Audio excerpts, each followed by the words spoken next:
Good evening, ladies and gentlemen. Welcome to our class Oh, today. We are hello. with Module 9. Module 9 is reporting and communication. We're dealing with Module 9 of the Cisco Ethical Hacker course. We're looking at reporting and communication. In all honesty, this is most probably the most important aspect of practically any field, reporting and communication. Because without thorough communication or without proper reporting, let's say thorough reporting and proper communication, there's going to be a lot of problems. One of the reasons why we keep having challenges here and there in most environment or work environments, the fact that these two things are not properly handled. You have great potentials, great people, great skills, perhaps even great environment, but then these great people with great skills in a great environment lack the capacity to be able to communicate within themselves what exactly is going on. So it's usually perceived in the light of you they beef me, I they beef you, right? So we're going to be doing this together and I have quite a number of slides. But before I do that, as usual, I'll attempt to lay some foundation to perhaps put things in perspective as regards this. This is reporting and communication in ethical hacking, right? It happens in banking, happens in hospital setting, happens in the military circle, or let's say law enforcement circle, happens in education sector, right? And so on and so forth. Matter of fact, it happens in garages, in motor parks. They have their structure. And the moment you undermine that particular structure, you risk the chance of losing everything because the communication actually has certain components that need to be passed across. And if they are passed across, the second thing is that they need to be understood. The purpose why we're dealing with it now is because there ought to be a standard how this happens. Without that standard, there's a lot of problems. So I'd say that in ethical hacking, right, from the perspective of our own field and what we're engaging, is a very critical is a very critical aspect. Why? Because it helps in conveying effectively, or let's say effectively conveying findings, right? And also ensuring that certain steps or certain things are actionable, right? Meaning, because you don't just report and sit, you report and then some tasks need to be carried out, right? And in the introduction, I think in module 1, we identified the fact that we are learning what allows for us to be engaged in identifying potential weaknesses that exist in a system, in a network, or even in the program or software, as the case, application. Right. So it's very important to understand that I intentionally posted a link in the group some days ago. And I liked the conversation that was going around it. Like somebody asked a very valid question. Says, so these guys, would they now be called, were they engaged by the organization? And of course, the answer is yes. Reason being, you could be some guy who has a particular skill, but then depending on your leaning, somebody may engage your services and say, hey, come do this. It's like somebody who knows how to play football. He's great at football, but he begins to become useful only when he's in the proper team, right? We had the case recently of a very favorite of Nigeria who happened to have been in a group in a particular club in one part of the world and had some issues, some squabbles, and the whole world was like, there were for and against. Eventually, he was engaged in a particular team and he's been just, taking them somewhere. The same way with every skill that you have regarding cybersecurity. So the focus here is to be able to identify how that reporting and communication, right, helps to convey, right, effectively and also informs or ensures actionable steps that is employed to remedy any form of things you find, right? So I would identify some areas that we need to focus on in reporting and communication, which is also captured in the course. But I always like to do this at the beginning, just in case whatever happens towards the end, if we don't exhaust the slide or perhaps we have any form of glitch, it would have been captured. So you can actually use like the 10, 15 minutes or 20 minutes of the recording to capture the main thing that is required in every module. So one of the things that is very important, I'm not going to do it, there's no particular order in which it's actually going to appear, right? Just top of my head, I'll attempt to look at things, not top of my head, I have some points written down, and then attempt communicating some of the points and explaining them. Well, one of the first things we're going to look at is regards to reporting and communication, there's got to be some level of precision and clarity, right? Or let's even order it the other way. Let it be clarity, then precision, because if it's clear, it can be precise. So even if it is precise, it should be clear, right? So typically what we're saying here is in writing any form of report is got to be very, very straightforward, right? So one of the challenges we face in our field, or like a professional's field in our field, is using technical jargons. It's okay if you are discussing within technical guys to use technical jargons, things like asset, which may sound or may be interpreted differently within law enforcement, right? Or even what's it called, secret services. When you say asset, it completely is a whole different thing. When you say asset with respect to banking sector, it's completely different. For us in cybersecurity, we've been able to identify asset as something that is of value. Bam, that's what it is. Could be an application, could be a network with infrastructure, or could even be in itself a service, right? Or a device. An application, a service, or a device. But what we want to do is to ensure that in reporting, right, it's got to be clear and precise, meaning that whatever thing we're communicating must be in an understandable format. So whether you're a technical person or a non-technical person, it's got to be very clear. And please note, at the beginning, we identify that the person engaging your services may not be technical. It's engaging your technical skill. So when you are communicating that, you must do that in terms that are clear for both the person engaging you, who is not very technically savvy, and perhaps your colleagues who are technically savvy. So as much as possible, try to avoid the use of unnecessary jargon, right? And even if you do use a jargon, provide a definition for it. So my wife is of a particular expertise, and we always have this problem every now and then because when she's discussing with me, I think she always assumes I'm a colleague of hers or perhaps even in their field, and she uses some terms and assumes that I know. And when I fold my face in a certain way, she looks at me like, "Come on, guy, wake up! What's up with you?" Um, we've been doing that for a number of years, and it didn't never sink. Each time she does it, when we were done talking, I sometimes maybe because I know one quarrel. When she says it, I'll just make notes and then go back later and check my dictionary and say, oh yeah, this is what the word is. Then when we're having a conversation next time, I throw it back at her. So, and then she knows. And usually once a non-technical person is throwing a technical term back at a technical person, it's always like as if you are yabbing them, right? It's like you and mechanic discussing. My own is I want the car to work, fix it, let me go. You get. So that's one. Number one is clarity and precision, right? Very important. We can look at the next one to be second point, if I'm going to be making them like in terms of points, right? Next thing we need to look at is the documentation should be very comprehensive. So let's say a comprehensive documentation, if we're going to title it that way. What do we mean? Remember that when you begin, you're given a scope, right? And this scope, like we said at the beginning, is identifying where you have been given permission to test. You're testing by penetration the extent of damage that could be done by an attacker, right? So typically ensure that in your presentation or in the reporting or the communication, it should be clearly stated, right?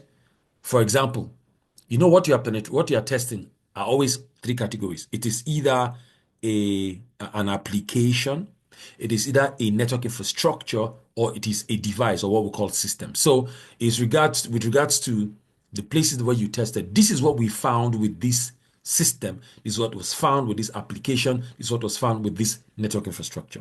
Remember, network infrastructure, it could be ports, right? It could be applications, right? In the application itself, it could be the way it is authored, right, by the DevOps guy. In the case of system, it could be the infrastructure that was built and was built wrongly, or perhaps built with some weaknesses. And I mentioned this before, that every time somebody develops whatever, at the point of developing or deploying it, it usually is the best.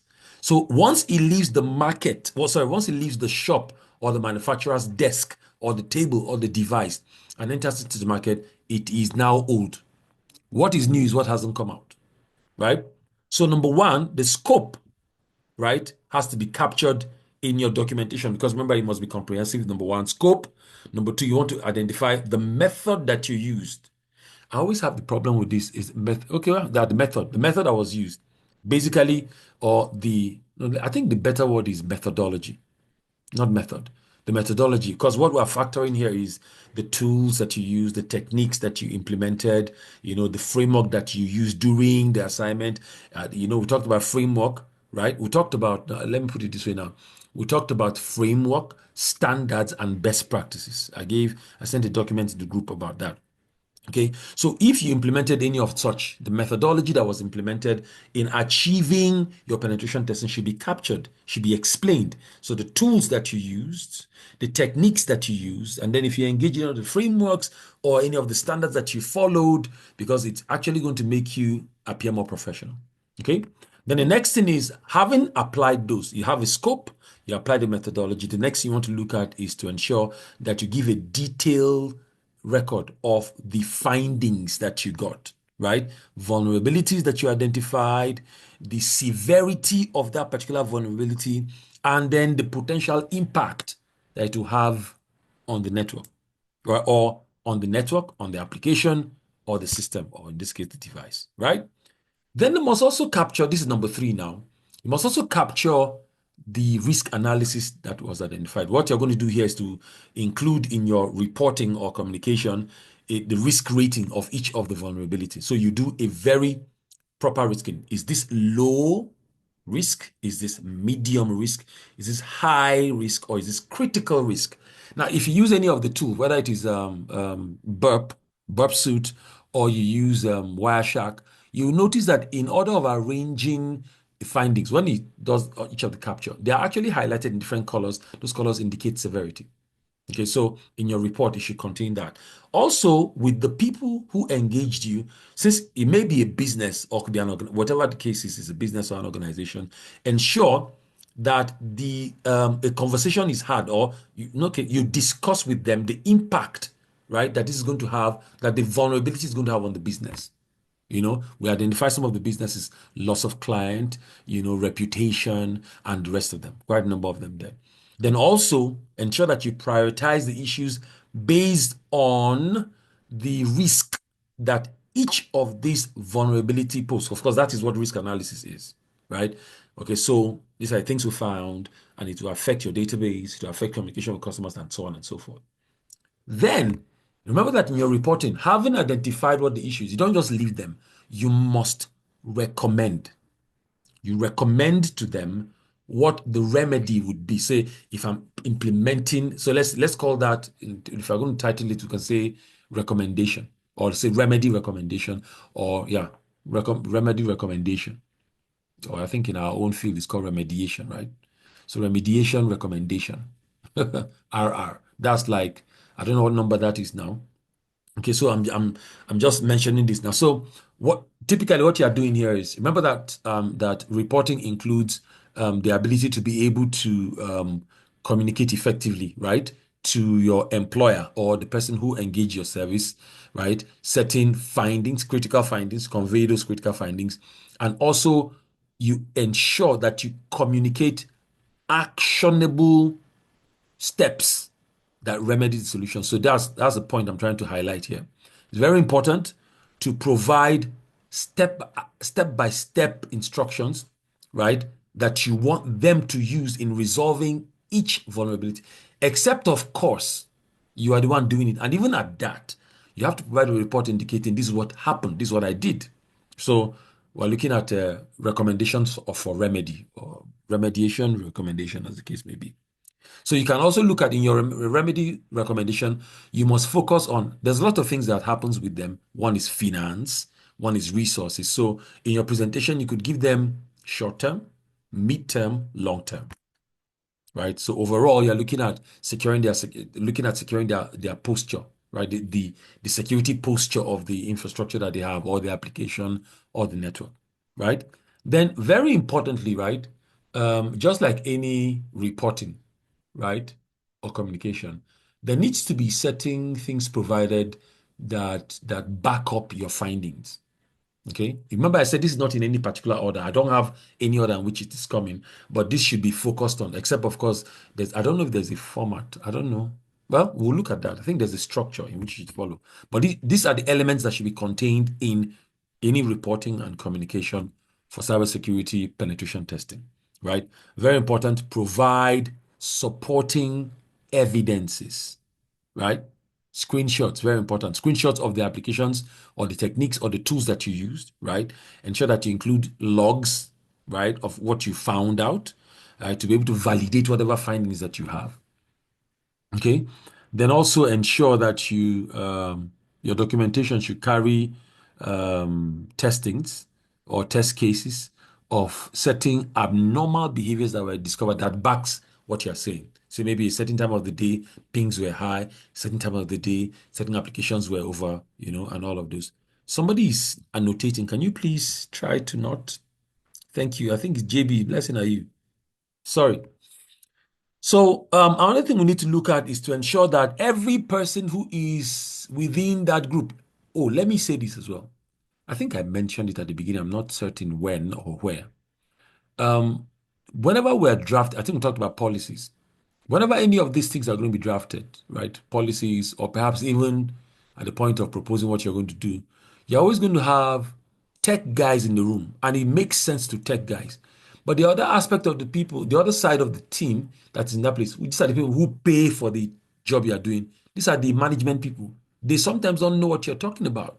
You can imagine somebody telling you, I want to deploy a data center or a security operations center of what 750 million naira. Then he knows that money, if he puts it on the ground, 750 million, he can see, as in that particular environment, he can see what's the word? Palpable infrastructure. So maybe if they are doing road, for example, 750 million, you could do a very good amount of road, right? If you see they are buying tractors, you can see it. Then he gives you 750, or you are requesting 750 million, and you say you are doing security operations center, and you eventually come up with a room that is less than a cubicle to say this is our security operations center, and the things that you have. Imagine buying a particular suit for close to 50 50 million, an application that is licensed. Just application, oh, not any infrastructure. Then you buy another one for 25 million. Then you buy a particular device, say a computer, one computer that is processor is like that. It's RAM is like this, it's like that. Then you buy just one, it's a laptop perhaps, or even a desktop, right? And then you say it's a server. You buy it, and they're telling you it is actually you buy 3 units, and each unit is 750,000 naira, right? And so on. So it usually may not make sense to them. So the point I'm trying to put here is that you make sure you engage stakeholders in all of these steps. But there must be a timeline of update. You update them per time regarding what you want to do. So you decide to make up the timeline. Could be weekly, bi-weekly, could be maybe fortnightly, could be once monthly, depending on your level of engagement. You could decide, say, you do physical meetings, do virtual meetings, and then perhaps do the rest by mail. So ensure that your communications is tailored to the audience, right? You always have executives there that's part of the management team. Of course, you have IT team. They're always there. So, hey, ensure that's why we said earlier, as much as possible, do not have too much jargons, too technical jargons there, right? So, with the IT guys and the security team, technical details are cool. But for the management guys or the executives, ensure that you focus more, excuse me, on the issues for business leaders, right? Issues that affect them, things that have to do, the findings that you've had that affect maybe a product or a service that the issue, right? Then very importantly, I think I talked about framework and the rest of them. This is what you want to ensure that is captured, right? Especially within your place of residence or the state where you are at. When I mean state, I'm looking at nation state, right? Whether it is in Nigeria, we have the Cybersecurity, is it Law Act, Act 2015? Then we also have our NDPR, right? All of this I'm talking about compliance and legal consideration, right? So your report should align with the regulations, right, for the specific industry. I know that banking have a regulation for their IT deployment. I know also that schools, I think, no, banking, I know, that's fintech. I know they have theirs. Telecommunications have theirs. Okay, so this should be captured as much as possible. Every sensitive information, right, that could lead to exploitation, right, by whoever is there, because it's a document, could be fiscal. We don't know where it's going to be found. So ensure as much as possible to not include it. You can mention it, but not include it. You may notice that while I'm talking, I always refer to a country in this region like that, and that's why sometimes in some of our tests, in some of the classes I've taken, I'm not permitted to. Somebody was mentioning here. I think it was Long Moon who was mentioning that somebody should get um, clearance from the person engaging you. Okay, then that's talking about standards. So ensure that compliance and regulations, sorry, compliance and legal considerations are captured, right?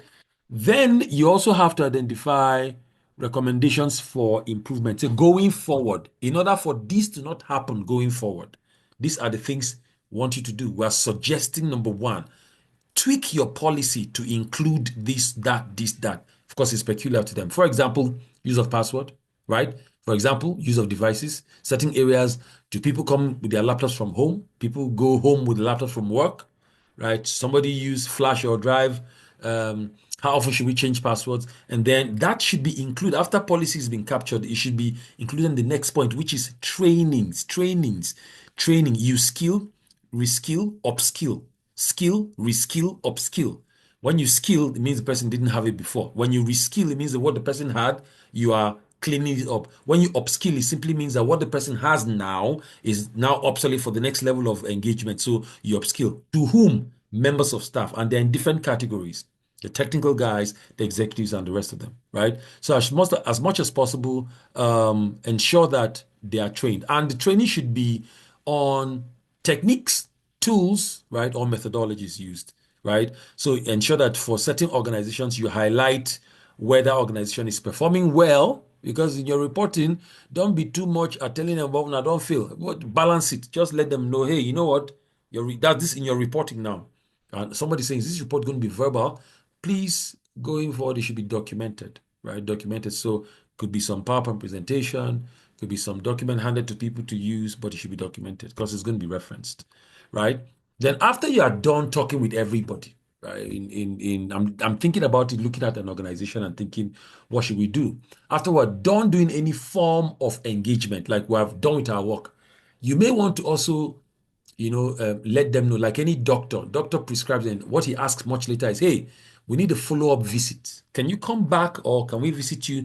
Come, let's check whether what we did works. So you need to do some form of follow-up for proper clarification, right? So you want to perhaps do maybe a retesting or some retesting to find out whether what you suggested, if you are not the one who is doing it, they have implemented it, right?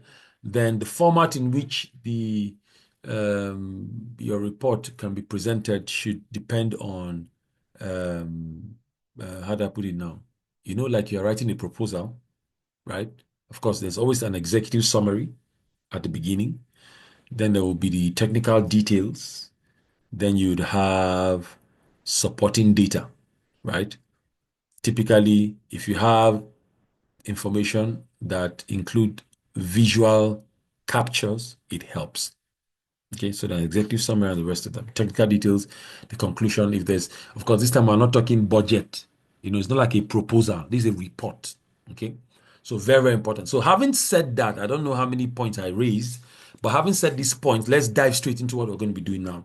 What I've actually been able to do now is to capture what we're going to be dealing with going forward. So should we have any form of hitch as we move on, you know that we've actually been able to identify what you should take home from what we discussed. So let's go straight to reporting and communication. So this is what we'll be looking at. Create a penetration testing report. That's the model objective. Comparing and contrasting important components of written report. This is what we're going to describe the major components of a written pen test report. Analyze the findings and recommending the appropriate remediation within a report. Recommend appropriate remediation based on the findings of the specific penetration testing or campaign. Then explaining the importance of communication during the penetration testing process and explain post-report delivery activities. So let's see what we can achieve. Right. Now, one of the most important aspects to, sorry, hold on, please. Yeah. So, yeah, hello. JB, you have a question? Was I've seen? No, no, no, no, no, no, no, no, no, no. I'm not. Yeah, thank you, engineer. No, I'm not. I'm not displaying this. I'm starting now. You know, like I said, I always try to explain at the beginning of every class what we expect to see. So it's like a summary. I'm doing a so you get so it's now I'm beginning to display the slide. Thank you, JB, for that pointer. What happened? Okay, where is my slide? What happened to my slide? What happened to my slide? I can't find it. Okay, okay, I'm back. Great. So I wasn't seeing it. I don't know if you guys were seeing it. So right, great. So one of the most important aspects to keep in mind when writing a report is who your report audience is. If you write a report that only a highly technical audience can understand and deliver it to an audience that is not very technical, the report will not show its value and your hard work would go unnoticed. A clearly written executive summary is important because it breaks down the technical findings into summary explanations and provides enough information that all technical levels can understand the results and see value in what you're preparing to deliver. Of course, you need to cover all the technical details in other sections of the report. It is important to consider not only who you are delivering the report to, but also who they will be passing it along to. You may end up presenting your final report to the executive or senior management level, right? What we call the C-suite. Typically, they will turn over the findings of the report to other teams, such as IT guys, information security guys, developers, or perhaps even third-party stakeholders to be able to address whatever issues were found. So the technical section of the report must provide enough information for those teams to be able to take action. What's happening? Sorry, is my slide moving or is it me? Hold on, please. I don't know what's happening. Okay, let me see. It's now that my slide is supposed to begin to move. Yeah. All right. So the slide is showing now. So note, the C-suite refers to the guys that are at the top, the upper executive managers with a company. So common C-suite executives include the people like the chief executive officer, the CEO, the chief financial officer, the CFO, the chief operating officer, the COO, the chief information officer, CIO, and the chief security officer, CSO. So these are the C-suites, all of them, that's the like a name that is used, is like a colloquial name for them. So a pen tester typically uses various tools throughout the testing phases of a penetration test. And some of these tools have the capabilities to produce impressive report in various formats. However, those formats are only technical. So it's a good feature for a tool to have. However, just because a tool has this capability does not mean you should use it to export the findings and simply regurgitate those findings in your final report. They are almost always what we call false positives. They are true as per the fact that they exist is true, but considering what we have right now, they are false. Or they could also be false negatives, meaning that, yeah, they exist, but in this present situation, it doesn't hold, right? So for this reason, you must carefully review the results of a tool's output and try to determine what the actual vulnerability means to the target. Now, we also, just like how we have false positives, we also have, what's it called? True negatives, right? Sorry, somebody has a question? Let me see. I see a post from someone. Yes, sir. C-level executive, yeah, that's what it means. That's the C-suits. Those are the C because they are all CC, they are chief, so more or less chief levels, right? So, let me. I think I don't. I don't want to. assume that, because I saw a word now which we didn't use throughout, but it's been recurring in a lot of classes that I've been having, not this one particularly, the false positives and false negatives. We also have um, true negatives, true positives, and true negatives. So what we mean by false positive in ethical hacking is simply a situation where you perhaps get some report from a particular tool that you use or a technique or a test, and it tests incorrectly, right? But it actually identifies a security issue that does not actually exist. Okay, so it makes it false. Positive means it did the work, but what it got was false. So what happens in this case is that you have a lot of resources that are wasted, very wasted. And there's a lot of things. Could be maybe the tool is too sensitive, maybe the tool is not needed for that particular task you're looking for. So let me paint it this way. Just imagine somebody taking, because in this part of the world we self-medicate a lot. Somebody has a cough, and what he perhaps needs to take is warm water. The person goes ahead to take an antibiotic.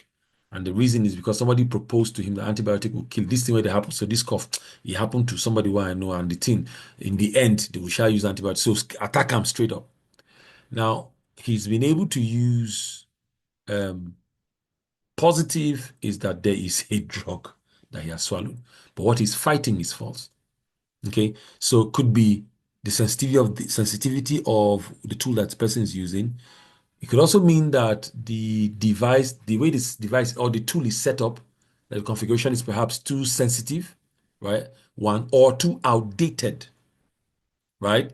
So it also introduces normal behavior of configurations being flagged as abnormal. So that makes it a false positive. It's been able to work, but the answer it got is false. Okay.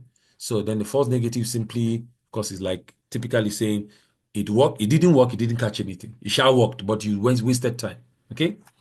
So because these tools may have this somebody's asking the question. I know it can treat cough, sir. So I'm not speaking as a medic, I'm just is an example. Mabinu. I know it can treat cough, but that's why we are always told it should be prescribed. That will be after test has been done. Then we'll tell you based on the test, the level of the thing causing the cough, it has gotten to a place where we can use antibiotic. Because if it's not, we're entering my biology now. If you take antibiotic and it cures the cough, but triggers another thing, you have to buy another drug to cure that thing. So please, I agree, Uncle. I agree. Right? So yes, it can cure cough, but I think that's just on the side. Okay. Yes, sir. Yes, sir. So you must take into consideration the business of the target to be able to determine the impact on the environment. From there, you'll be able to compile a plan for how the findings should be prioritized and addressed. Now, there are many ways you can. These are the content, right? Content of what you're going to have in the report. There are many ways you can go about structuring the element in the report. Most penetration testing consultants start with a template, then customize it based on the type of test and the desired deliverable. In the world that we have today, if you present anything and there's blunder in it, now you do yourself. You cannot be by a river and be suffering that there's soap in your eye. There are quite a number of plethora of tools available out there that guide or provide templates which you can tweak. Okay, so keep in mind that there are published standards that you can reference. This section takes a look at some examples of the elements that should be included in a penetration testing report, and then it further discusses the level of detail that should be included or provided for each of these elements. Okay, so typically it should contain the following section. Number one, again, it's not listed in any particular order. There should be an executive summary. I mentioned that earlier.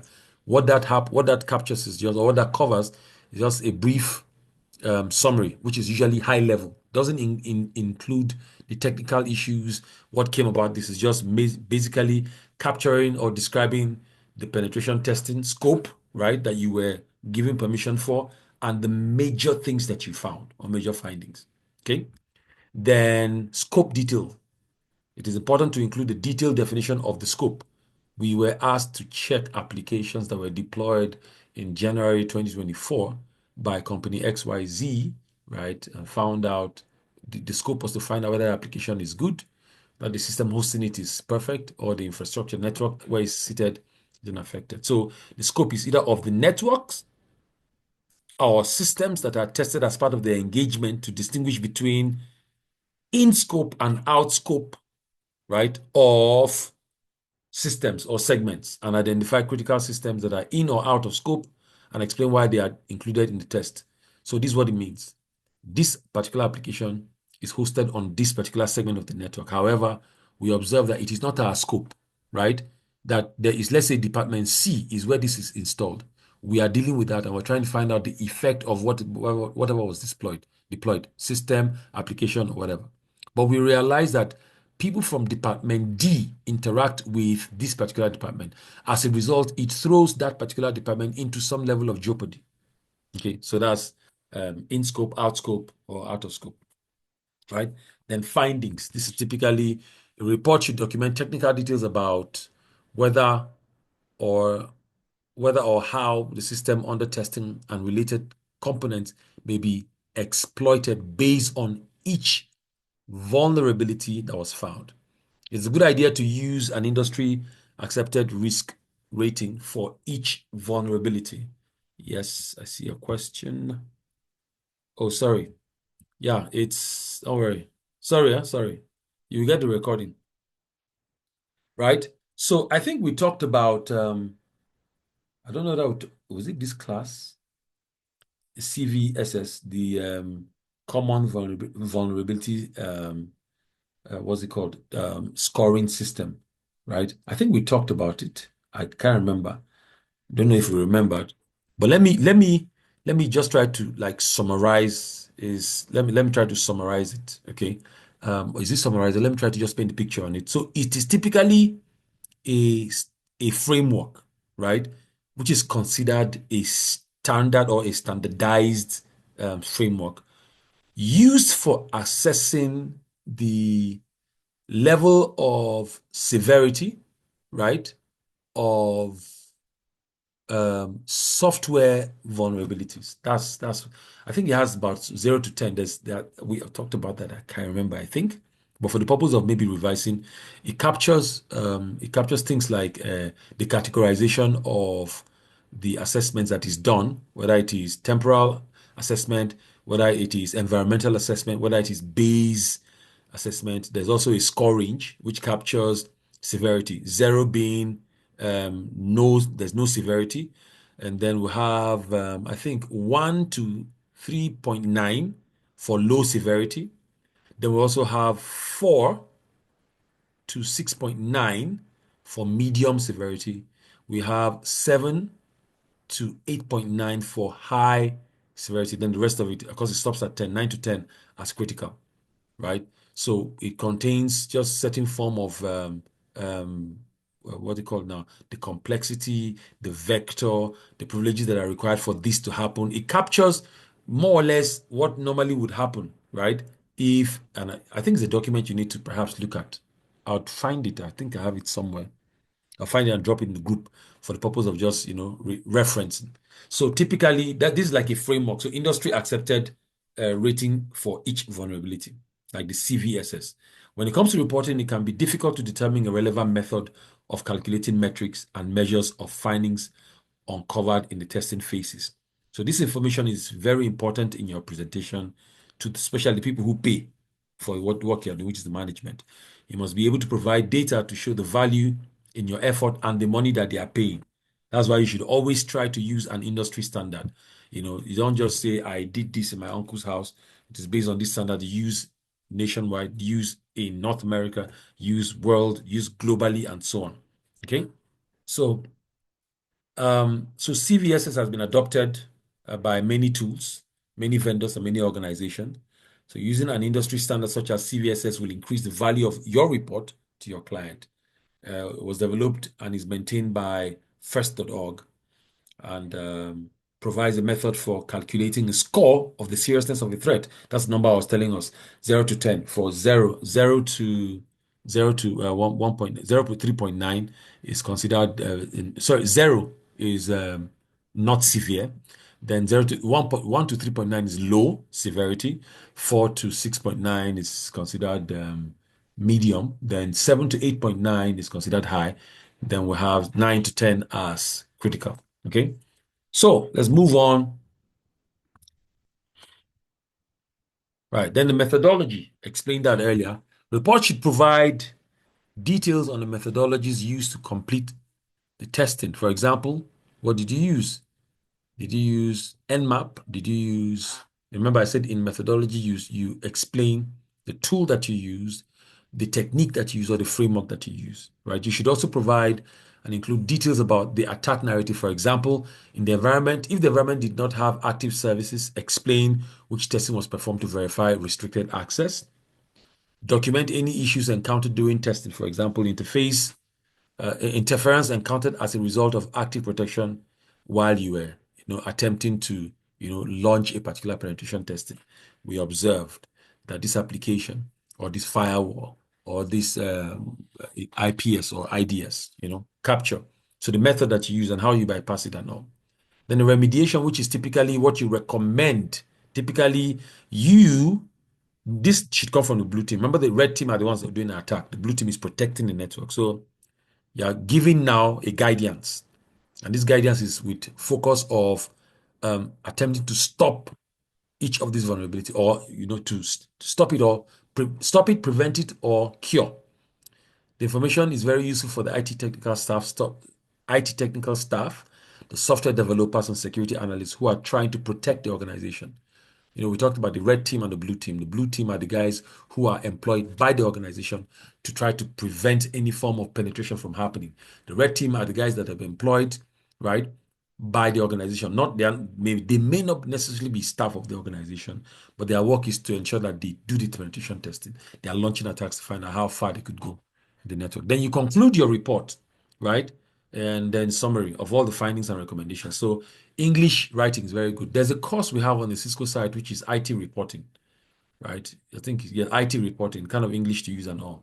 There is an appendix, which normally is like a glossary of terms that the audience of the report may not be familiar with. So it's like a table. This, I don't know, depending on the kind of report, could be at the beginning or at the end. It just indicates that when you see this word or acronyms, this is what they mean, right? Just so that they can always refer to it. So, right. So note, vulnerability, oh nice, I have it captured. I didn't even know I did, the CVSS. So vulnerability scanners rely heavily on catalogs of known vulnerabilities.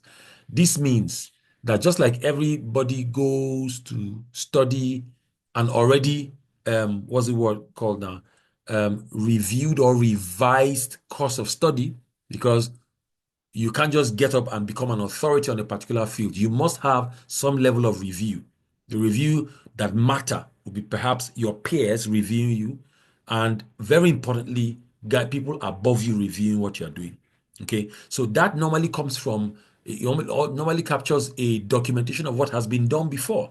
So if you are discussing it, they will help you guide how it is presented. So for vulnerabilities, what makes it a lot easier is that there's normally a catalog. We have one for Cisco. This catalog is not like a catalog written down, but it's on a site. It's called Talos, Cisco Talos, right? If you go on the site, you'd see a map of the world and it indicates the kinds of vulnerabilities that exist. Now, Talos is not for free. If you have purchased some devices from Cisco, of course, depending on whether the devices are security related or cybersecurity related, there are certain, what's it called now? EULA, end user license agreement, that are signed, right, which indicates that you have access to so and so benefits or privileges because you purchased this device and is active for this amount of time. So you can access those sites and be able to get to know what's happening, things like updates, patches, and the rest of them. But very importantly, a list of the current vulnerabilities that exist with your specific kind of devices and how to remedy them. Okay, so the two catalogs of known vulnerabilities need to be familiar with a security analyst are common vulnerability and exposure, which is CVE, which is a list of publicly known vulnerabilities, each assigned an ID number a description and reference. Then you have the other one we're just talking about, which is the Common Vulnerability Scoring System, CVSS. This one provides a score from 0 to 10 that indicates the severity of a vulnerability. Like I mentioned earlier, 0 means no vulnerability, 1 to 3.9 is low severity, 4 to 6.9 is medium severity, 7 to 8.9 is considered high severity, and then 9 to 10 or 9 to 10 is considered critical. Okay, so the metric groups used to determine the overall common vulnerability scoring system of any kind of vulnerability are listed here. Number one, the base metric group. What this means is simply the exploitably, so how do, no, let's put it this way. The exploitable metrics, or let me paint it this way. The, how do I put it? The things that trigger such kind of vulnerabilities, the things that people do that trigger such kind of vulnerabilities. It could be forceful, it could be an application, it could be something gotten from a mail, right? It could be as a result of a link clicked on, could be as a result of, so all of these are listed there. So it includes exploitable metrics or exploitability metrics, things like attack vector. Who are the guys who are constantly attacked? Right? The kind of attack, this is the attack, this is what happens. How complex is this attack, right? Then privileges required for this attack to happen. These guys usually attack admin, usually attack user and all of those, right? And then there are certain user interactions that trigger this. Okay, exchange of. That's why you notice sometimes we say don't use flash from this system, don't click on links and all of those. And then also the impact of that particular thing. So if it is, let's say, an attack vector, what is the impact of that attack vector? What is the attack complexity of, what's the impact of the complexity of the attack? What is the impact of this kind of privileges being used for this kind of attack? So things like confidentiality might be breached. When we use this, confidentiality is breached. When we use this, integrity is breached. When we use this, availability is breached. By the way, know that the three pillars that hold cybersecurity are confidentiality, integrity, and availability. And simply, we've explained that before. Confidentiality means it is only who needs to have access to it that should have access to it. Integrity captures the fact that what it was at the beginning should remain the same. Nothing should be added, nothing should be taken out. Availability means that it should be available for people who are the ones that have been highlighted as people to use it. Then there are temporal metrics, right? So there's base metric group. This is for CVSS. There's a base one. These are like base, like basic, like give or take on a go. These are things that could happen without any form of external interaction, because network is meant for people to use, services are meant for people to use, applications are meant for people to use. So basically, this is what happens. Then there's a temporal. This is usually a code, what we call a code maturity, right? It includes exploit code maturity, the remediation level, and then the report confidence. Okay, so just typically they are temporal. Then there's environmental. This is basically with respect to confidentiality, integrity, and availability requirements. Things like impact that is going to be affected. You look at your customer, right, and the kind of business that they run. What exactly are the interaction level? So put it this way: you go to a particular place and they require that you use your, or people come to this particular business and they're required to impute things like their, or they are required to impute things like their BVN, things like their NIM, things like maybe using their ATM cards, right, or their credit debit cards, and so on. So so all of these are going to find within the environment. So the classification of a report content is driven by the organization that the penetration test has been performed on and its policies on classification, right? In some cases, the content of a report are considered top secret, confidential, restricted, as the case may be. However, as a rule of thumb, you should always consider report content as highly classified and distribute them on a need-to-know basis only. Matter of fact, it's part of what needs to be agreed at the point of engaging you and identifying the scope. Okay? So the classification of report content also determines the method of delivery. In general, there are two ways to distribute a report: as a hard copy or electronically, as attached in a mail or, attached in a mail typically. Many times when you perform the readout of the findings from your report, you will be meeting with stakeholders who requested the penetration test to be performed. So if you have to, we said this at the beginning, that's why we're ethical. That's why we're looking at the ethical aspect. So except if you want to be a bad guy, if you flip everything we'll be talking about now on the other side, you should be doing exactly opposite, right, of all of this. Many times, if you have to read it out, you are before those people. This meeting will likely include people from the organization, right? Things like people like IT guys, information security guys, and very importantly, the guys who pay for this, as the management guys. In most cases, they will want to have a hard copy before you come, go through it so they can just ask you direct questions, right? Or in some cases, they want to just hear you speak while they read through what you have presented to them, hard copies on the table. So they walk through as you read it out. So this is of course possible, but the process should be handled with care. And it must be as an understanding that you both, or you have, both you and the people.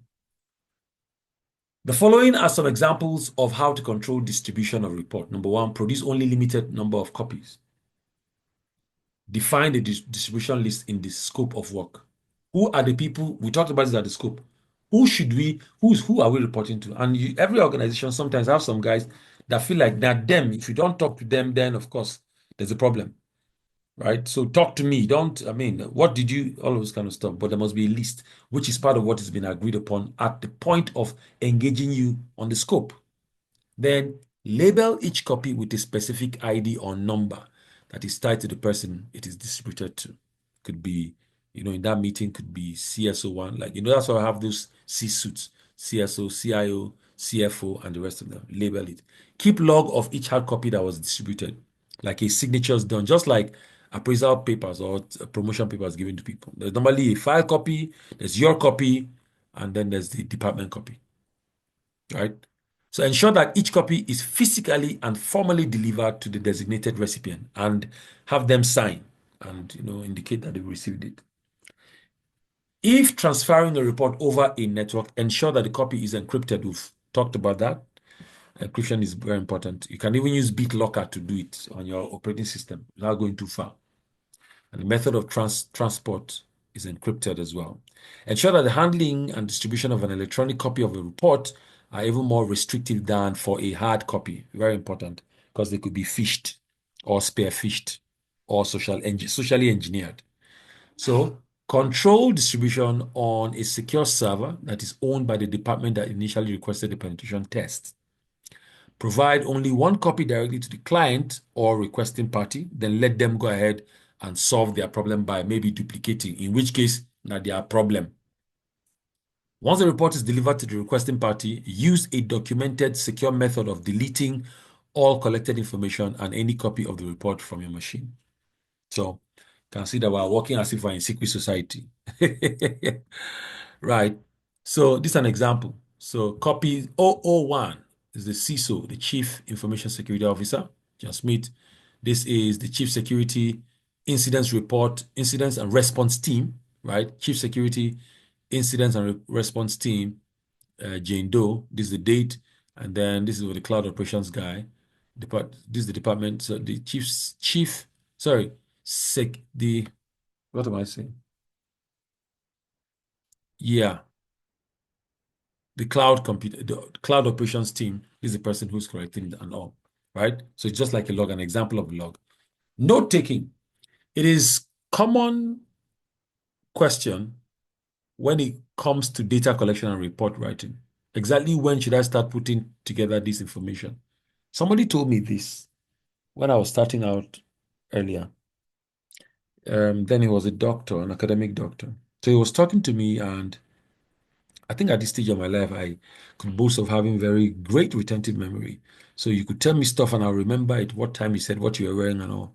So he was talking to me and I wasn't writing. He now says, Oche, you're not writing. I said, no, that's no problem. He laughed. I said, no, get the pen and the paper. This is what he said. He said, because he said intelligence is, let me try to phrase it in the words. So the intelligence is 80% notes, 10% perspiration, and 10% memory.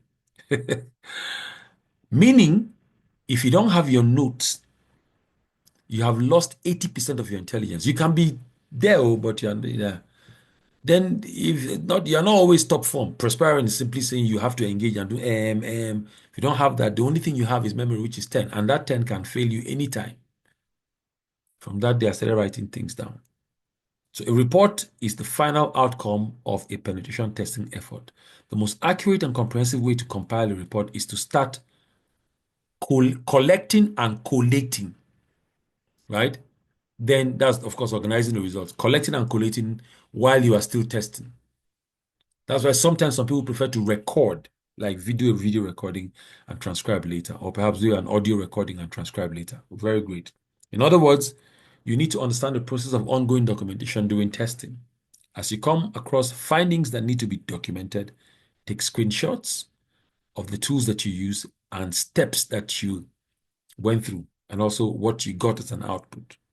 This will help you piece together exactly the scenario that triggered the findings and illustrate it for the end user. Let me throw this in. If you're a team, you could decide to actually sit out and have one or two, maybe you guys sit out and do whatever you do and talk about it. Because sometimes talking about it helps keep it fresh in your head. Discuss it, have your jokes and in a team and all. Hang out, eat chicken, eat suya, and do what you got to do. Maybe go and play basketball, ride bicycle, whatever. Play table tennis or play football, stuff. So you should include these screenshots as part of the report because including visual proof is one of the best ways for your audience to gain a full picture of and also understand what you claim you have found. Sometimes it may even be necessary to create a video. In summary, taking screenshots, videos, and lots of notes would help you create a deliverable report, right? Remember, these things that you're gathering are just part of what's going to help beef up the report. So note taking is important, right? When it comes to constructing a final penetration testing report, one of the biggest challenges in pulling together all the data and findings collected throughout, or one of the biggest challenges is pulling together all the data and findings collected throughout the testing phases. This is especially true when a penetration test spans a long period of time. Longer test spans often require a lengthier sorting process and the use of specialized tools such as DRADIS. I don't know what DRADIS is. It's a handy tool that can ingest the result from many penetration testing tools. You can use and help you provide report in different formats, PDF, HTML, CSV, and the rest of it. It's flexible because it includes add-ons and allows you to create your own report. Now, let me say this from my point of view. This is mine. This is not from what's on the screen. I don't like anything that has add-ons. Anything can be added on it, right? Anything that has add-on is not what I trust. So, just to say that. So, as you compile findings during your testing phases, you'll be recording the output of tools that you run, all vulnerabilities that you found, general observations of insecure systems resulting from failure to use best practice, right? Software, for example, not up to date. Software is not up to date, operating systems, not up to date applications, and the rest of them. Obsolete infrastructure. By itself, such data is normally not very useful in understanding the impact or risk to the specific environment being tested, right? For example, you run an automated vulnerability scanner such as Nessus against a Linux server that you found accessible on the internal network. The vulnerability scanner might indicate that it has an FTP server running on port 21. The FTP server software that is running the target host is up to date, and there is no indication from the vulnerability scanner that this is an issue. However, as you continue to discover additional information about the environment you are testing, you determine that this Linux server is accessible from the internet. Now, that is not the problem. If accessible from the internet suggests that any form of attack can happen to you. Again, remember, you are testing your specific scope, which is perhaps the organization. Then you realize that this particular device is exposed on the internet. That changes the scope completely, right? It also introduces another theme entirely to what you're looking at. So you can discover based on conversation with the server owner that this FTP server was supposed to be decommissioned many years ago. After looking at the logs of the FTP server, you find that employees are still using it to store and transfer sensitive information. This, of course, is a major concern that would not have been uncovered by just reading a report from the vulnerability, because the FTP is valid. So this is a case of a how do I put it now? False positive, right? Now, this specific example illustrates why it is so important to analyze the results of your testing and correlate them to the actual environment. It is the only way to really understand the risk, and this understanding should be carefully conveyed in your report. You have a particular service that you're running.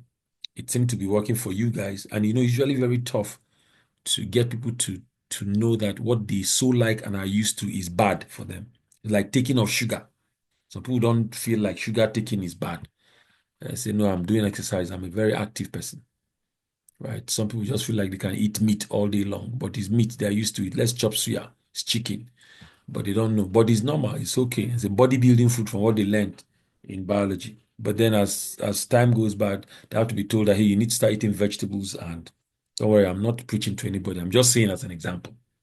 So most reports provide an indication of risk on a scale of high, medium, and low.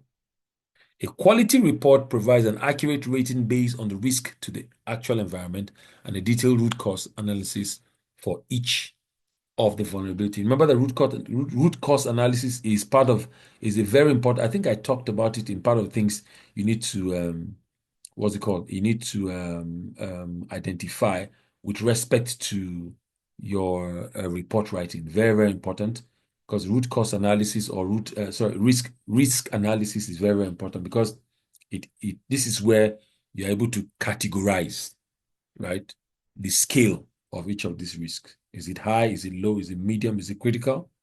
Right? And then the impact on the impact of that weakness on the business that is run by the organization. Then, of course, you must prioritize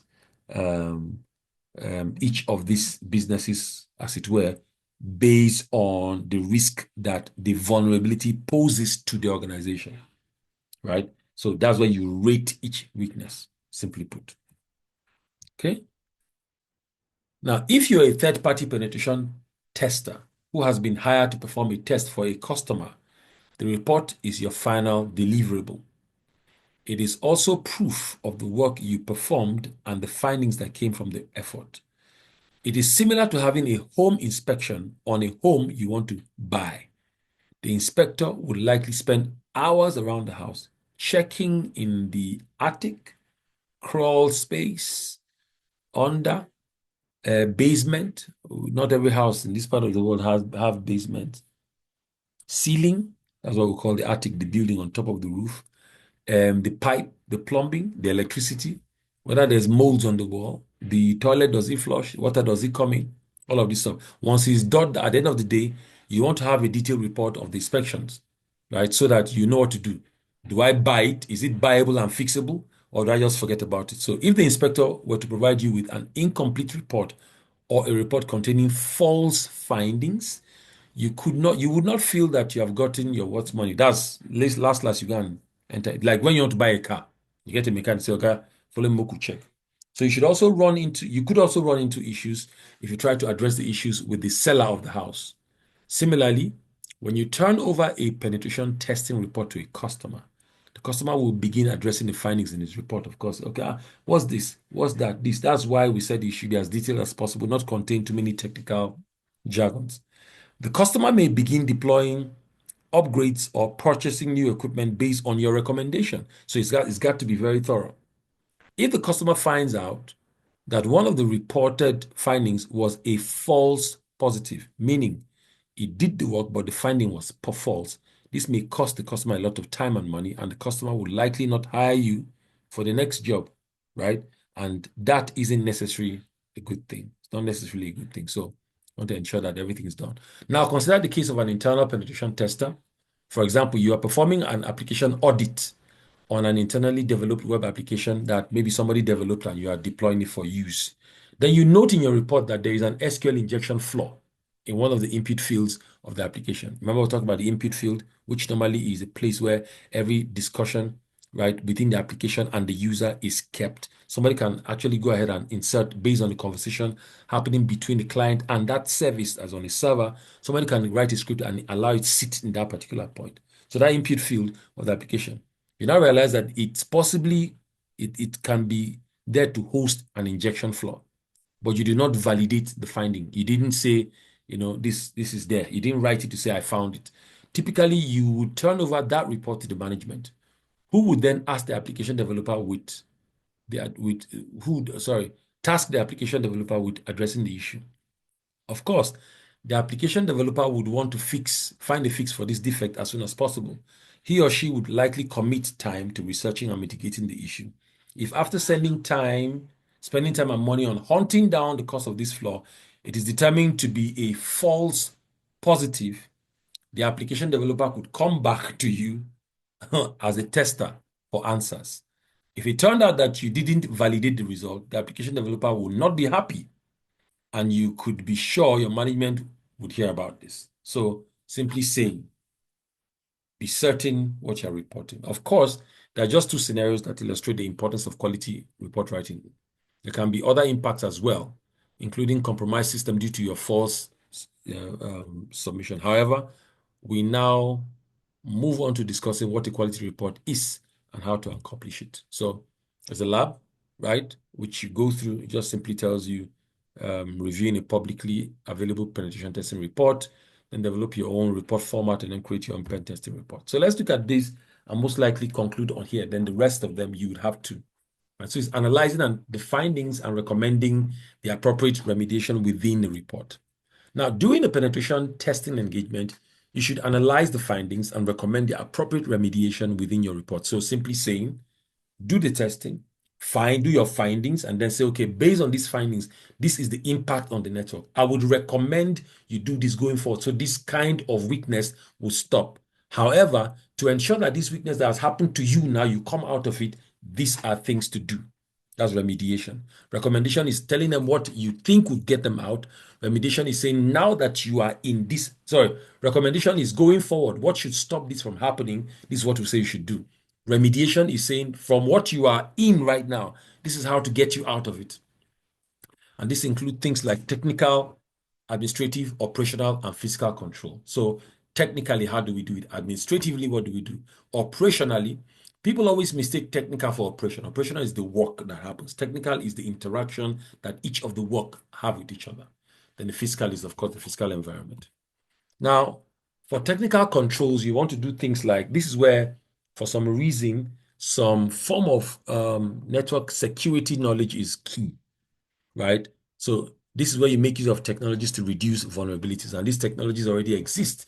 They are normally embedded in the operating system, so what you need to do is type in a thing or two and it activates this feature. The following are examples of technical controls that can be recommended as mitigations and remediations of vulnerabilities found in the pen testing. System hardening. This is usually where you implement what we call best practice. Could be a case of downloading patches, right? Very importantly, implementing configurations. When we say implementing configurations, they can come in two ways. This is where you sit on the device and do configurations, or you get applications that already have these preset configurations which are implemented, right? Then you can also, system hardening include things like within a network environment. We talked about ports, right? Each port is like a door leading to a service that is available for people to use. So we said that there are three categories of these services. Services are certain services that are well known to people. Some services are only registered services, meaning that nobody knows you, that you're not that popular in the general space, but you have the capacity to build your own service and you want to vend it to people. So you are giving certain allocations of rights and privileges, right? That's services. But all of these services are accessible through ports.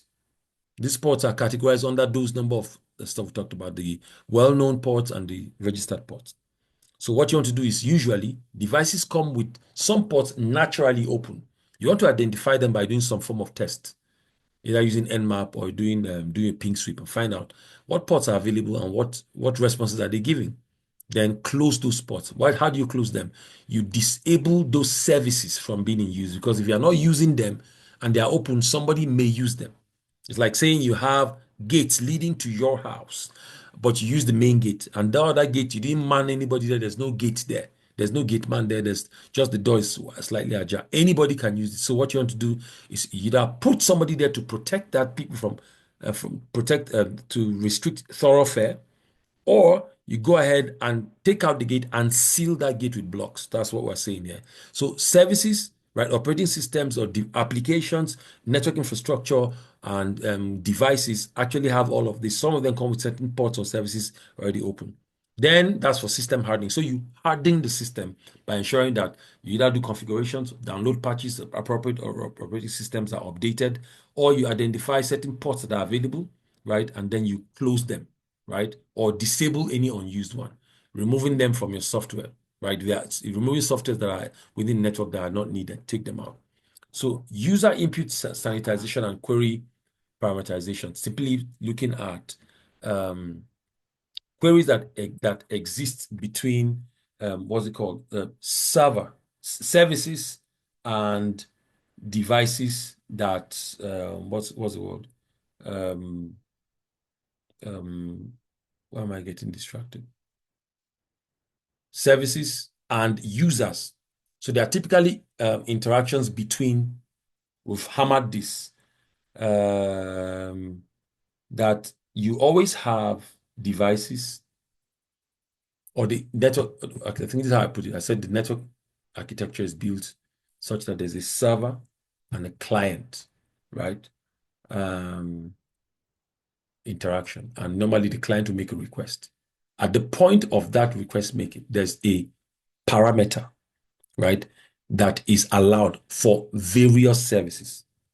So user input sanitization. Remember, we talked about how that it's possible for somebody to actually impute certain values, and usually, like for let's say, what's it called, for authorization or authentication. For example, there's a database that your input are actually compared against, right? And so if it returns to the database without any value, right, in it, a tendency that I can act a value, which is like a script that runs one or two programs there. So you learn that SQL injection is best prevented through the use of parameterized queries. Simply put, we're saying software developers or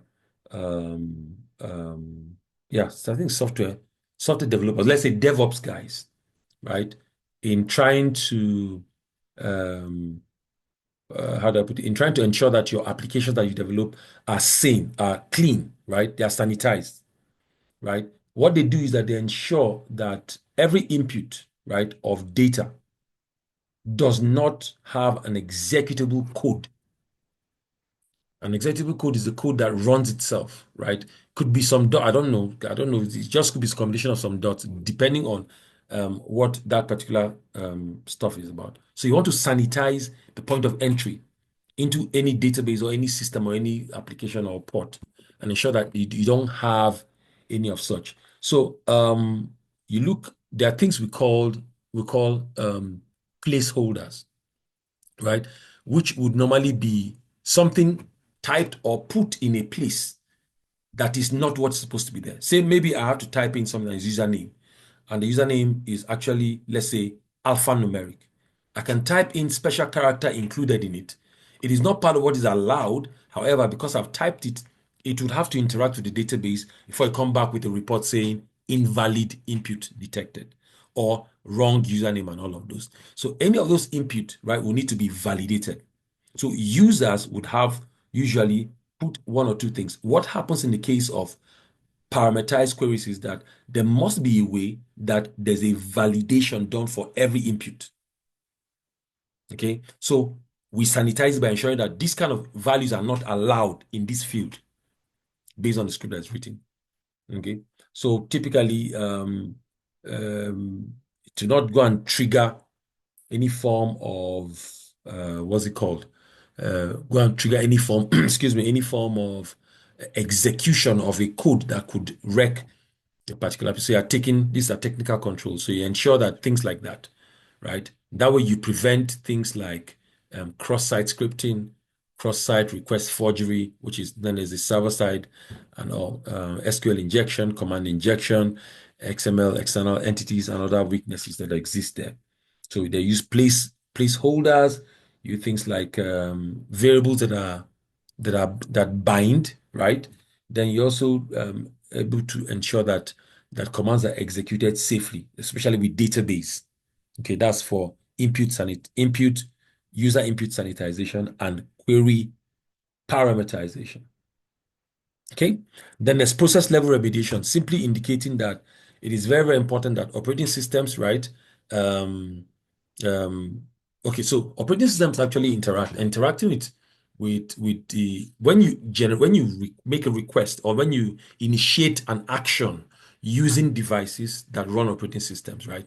What you see is that that action must be captured as an interaction, right, with the hardware, but there must be an application that handles that whole process. What happens in this case is that to be able to ensure that your memory is allocated appropriately to that interaction that is happening, it needs to be identified. The identification, right, sees that whole interaction as a process, right? That process must be what do you mean that word? Must be numbered. Okay, so it makes for it makes for memory consumption. So there are things you sit down, your phone is hanging, your laptop is hanging. It's not hanging because it wants to hang, it's simply because based on its operation style, it has a processor or a component of that device whose job is to identify every action as a process, then check what it is demanding in terms of memory allocation, then allocate to it, which indicates the processor. So it is important to protect your operating system, whether it is Linux, Windows, or iOS, right? And those operating systems run those processes. Those processes ensure that the device is working properly, which is why attackers always take advantage of those processes, or they go ahead to initiate actions or interactions with your device or operating system to allow the processor allocate memory space to them.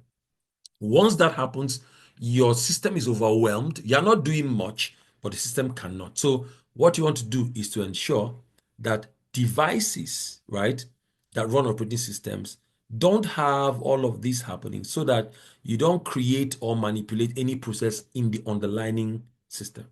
That is part of why we always advise people use valid or licensed operating system. Are you saying if I use a valid or licensed operating system, this attack will not happen? It's just like telling somebody drink water, eat food, and you will not fall sick. But then people actually do normal stuff and still fall ill.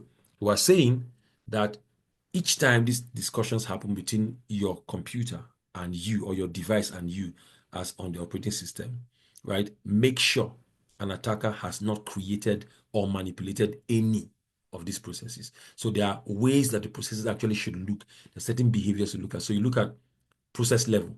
How high is this? I just see that my system is heating up.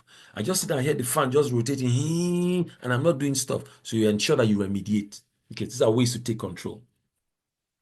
Then implement multi-factor authentication. We cannot beat this too much. This is straight. I'm not going to explain this. This is what we've actually advised people to do, is some form of like taking control. Okay. But multi-factor authentication, this is simply saying you are introducing some multi-layer authentication. So you have two or more types of factors that are presented for the purpose of ensuring that you are who you claim you are, right? Then there's password encryption. Typically, always encrypt passwords.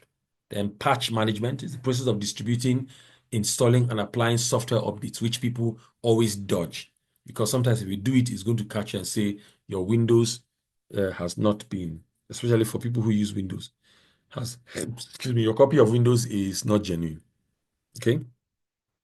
So It lists guidelines for all of those. Then the key rotation, it is important to have and use the process of retiring an encryption key, right? So if we have key, let's retire them at regular intervals so you reduce the risk of being attacked. So basically, meet industry standard. What do you mean key rotation? It's simply a way that we had.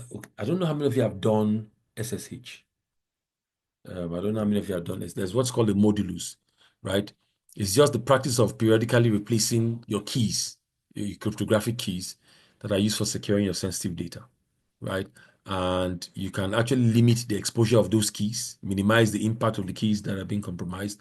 You can actually go ahead and or know that these keys actually they decay, right? And then very importantly, always comply with standards because these standards always tell you how to do it. These keys don't work anymore. There was a point where passwords were actually 4 characters. Then say 4 no work. It's now 6. 6 no work. Now it's 8. Apart from that, they're saying it should be more than, it should be at least 8, and so on. Then certificate management is another. It's very, very important to enroll, generate, manage, and revoke digital certificates in a secure manner. I mentioned this before that every application or every service, right, requires a certificate. The certificate guarantees that this guy is great. And there must be an authority that provides that certificate. Just like going to a school. You don't just jump up and carry a certificate and present and say, this or you can't say I'm a professional in so and so field. Somebody must certify you. To certify you must have met certain conditions, right? Certain conditions which they would have taken you through. In the same way, application developers, software developers, DevOps guys have to meet a certificate issuing authority. It's called the CA, Certificate Authority, that issues the certificate based on standards that they have. These certificates make it possible, yeah, these certificates make it not possible now. Make the application available for people to use without any form of stress. So ensure that they are enrolled and they are generated and managed properly. Secret management solutions, you can take advantage of several tools and techniques to manage authentication credentials. So there are quite a number of things you can deploy. You can deploy a number of services for the purpose of authenticating credentials that people use, or even authenticating users. Okay, you could have public key infrastructure, API keys, and the rest of them. So a lot of people have things like AWS Secret Manager, Google Cloud Secret Manager, and the rest of them. Then network segmentation. This is from the network point of view. Being able to apply technical control simply says ensure that people who are doing specific roles or who handle specific discussions or services are kept in unique places by implementing things like VLANs. Very basic, but helps to prevent a lot of network issues because it segments networks virtually and doesn't allow them to interact, except of course they're within the same segments, right? So traditional segmentation based on VLANs constrains you to maintain policies related to which application need to talk to which application. So, sorry, let me put it this way.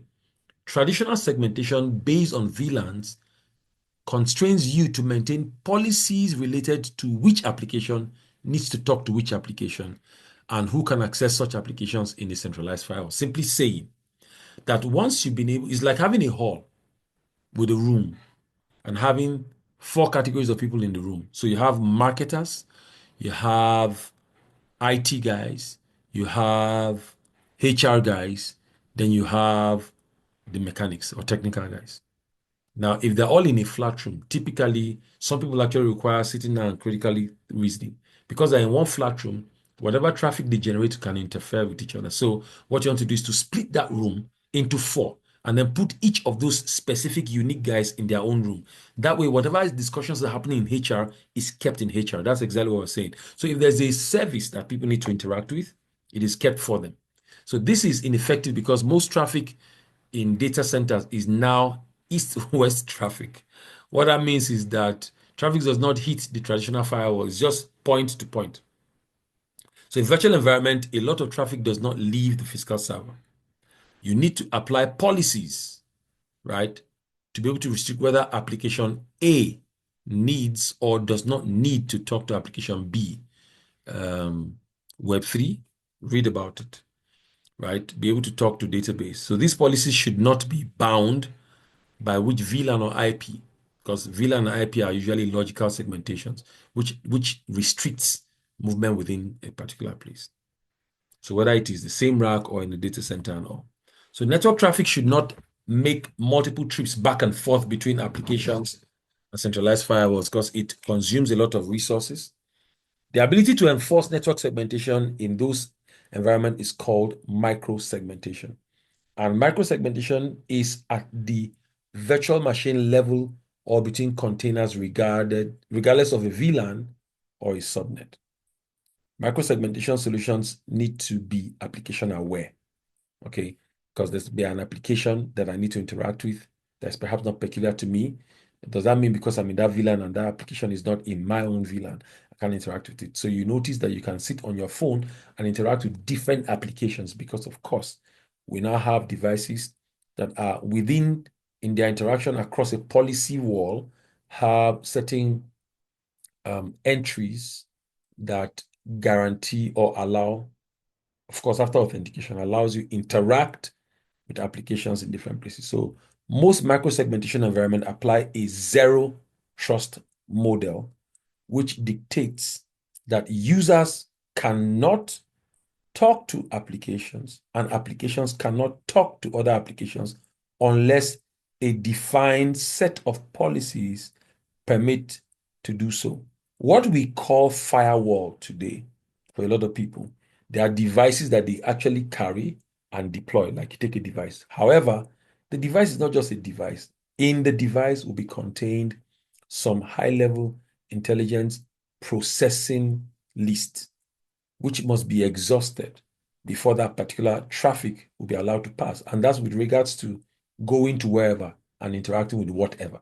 So there's a need to know that what we know as firewall today is largely somebody sitting down and writing down instructions which must be exhausted depending on how it is done. That top to bottom, find a match, leave the rest, or exhaust the entire list and then decide what to do. Right. So that's what a firewall is. Then for administrative control, we have what is called RBAC or role-based access control. This is usually where people are assigned roles, right? And each role has its own permission, right? And permission and restrictions. Okay, so administrators grant access rights and permission to roles. Each user is then associated with a role. So, for example, you can be, maybe you're playing the role of a father, right? Just like an example. You're playing the role of a father. Okay, no, that's not. So let's say you're playing the role of, yeah, let's say father. And the father, in this his role, there are functions that he needs to carry out.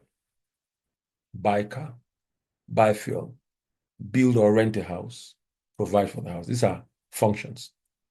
Now, because of these functions and these rules, he has certain access granted to him.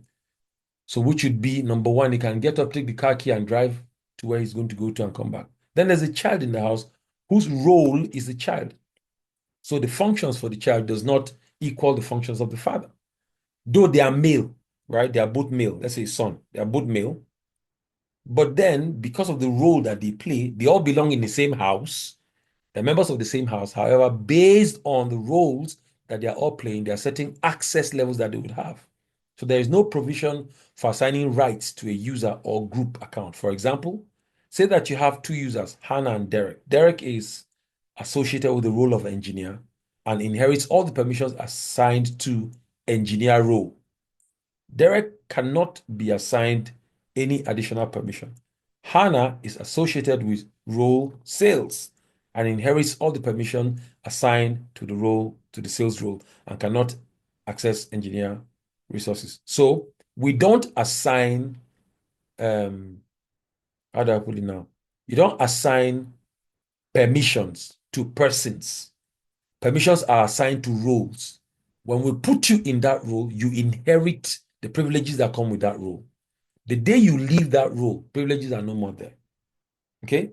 It's like being the chief executive of a particular organization. Maybe there come certain perks, private car, allocation of running costs, well, impressed, but that's what they call it, running cost. Then you have entitlement to a driver and a car at any time.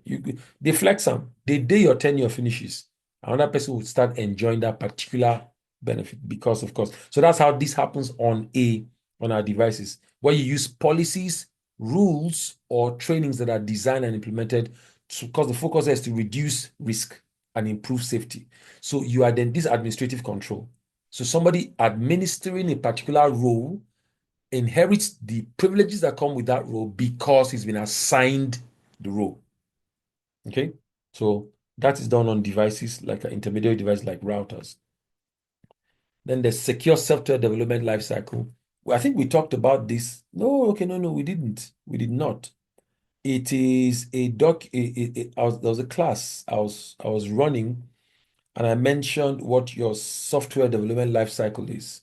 It's simply, right, a structured and standardized process for designing, developing. I hope I'm getting that right. Yeah. Yeah. Designing, developing, testing, and deploying application softwares or software applications, right? So again, it's a framework, right? And this framework ensures software quality and also alignment with specific business objectives. Okay, so that's what your software development lifecycle is. And of course, I think there are like 7 stages or so. There is planning, I remember there's planning, there is a requirement analysis, there is very importantly system design, and quite a number of them. There's also implementation. This is where coding comes in, implementation. Then very importantly, it must be tested. After you test, of course, you must deploy and find out what's happening within the environment. And then you must, if I get that right, well, this is SDLC, right, which is software development cycle. So it provides the structured and standardized approach of dealing with softwares. So it's referred to as the secure software development life cycle, and it provides a framework for people to work with. So for those people who have done some form of cybersecurity training, because this is ethical hacking, you must have come across this very trending, what's it called now? Okay, I think we talked about OWASP. Yeah, we'll talk about OWASP. And they have their own their framework for dealing with devices. They have what is called a software assurance maturity model. I think it's called a SAM. Provides effective, measurable ways for organizations to be able to improve on their software. Right. So there are quite a number of models for software development lifecycle. Quite a number of models. There is, I think there's DevOps model. There's also validation and verification model. There is spiral model and all of those. So go through the recordings and then look at this and deal with them. So there's also minimum password requirement. This is very straightforward. We talked about that. 4, 6, and then the four characters, 6 characters. At some point, and I said, no, it must contain an uppercase, a lowercase, a number, a special character, and must be at least 8. Right. So the best solution is to use multi-factor authentication instead of just simple password, which has saved me a lot because your password could be stored somewhere. But you should prompt it such that if somebody is imputing a password, right, you should be notified to provide another factor. Okay, which could be maybe to your mail, that could be compromised, or to your mobile phone that's on your view. And there's policies and procedures, very important. So a cybersecurity policy is a directive that defines how the organization protects its information assets and information systems. Also ensures compliance with legal and regulatory requirements. Of course, they maintain an environment that supports the guiding principles. So the objective of every policy, right, and perhaps the corresponding program is to protect, number one, the organization, its employees, its customers, and their partners that help them sell what they sell, their vendors and partners. So protect them from any form of intentional or accidental damage, right? So policies should establish what should be done, why it should be done, when it should be done, and how it should be done, typically. So a good policy must be endorsed. Number one, must be relevant.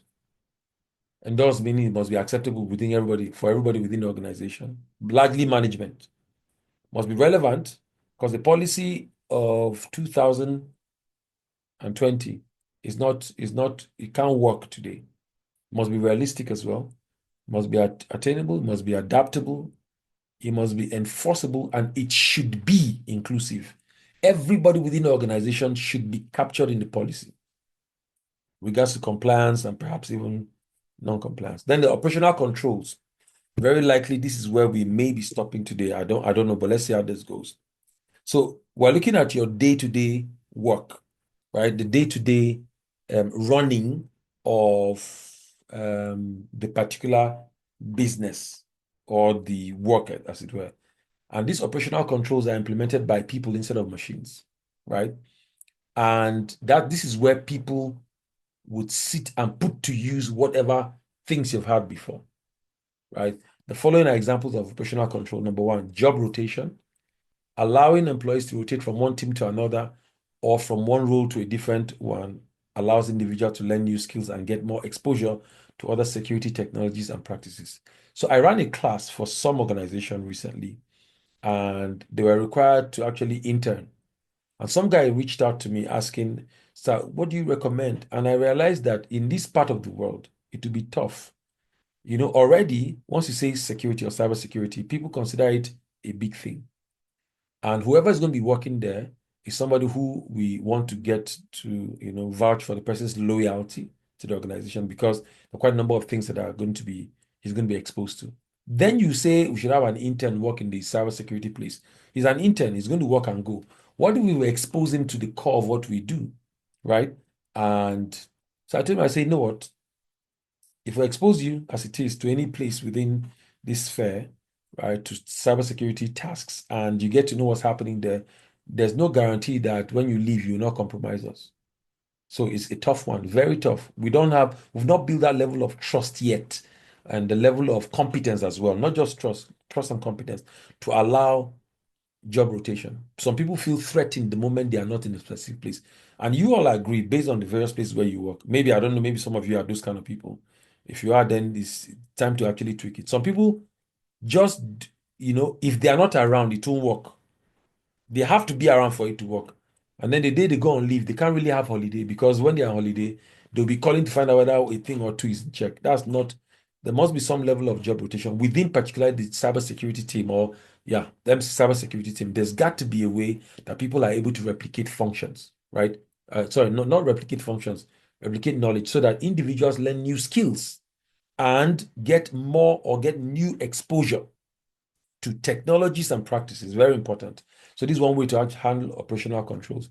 This is why when somebody is usually very tough to query some people, because once they are not there, the work will not go on, and they'll make sure nobody learns it. Some people, they don't teach nobody. They'll sit down there, they'll cover it, and they'll tell you some reasons why. It sounds very cool, but you notice they're only just exerting yourself and not learning new, and you don't have successions. Okay.